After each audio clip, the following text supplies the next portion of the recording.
الله حق نصرت میده. اگه ما تو نکردیم الله قومی را پیدا میکنه، غیرت برش نصیب میکنه، همت برش میده.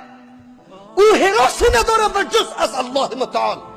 نه از تکنولوژی ای غرب میترسه، نه از هیاهوی زمزمه ای دنیای کفر میترسه که الله کلگی یکی شد، که الله اینطور شد.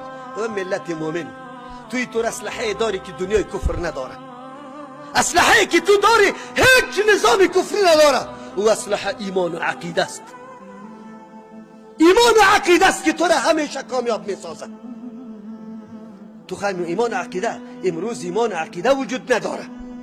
ما همه چیزای خدا فروختیم، غیرت خدا، همت خدا، دین خدا، شجاعت خدا، همه را قربان نعوذ بالله بیدینی ها کردیم.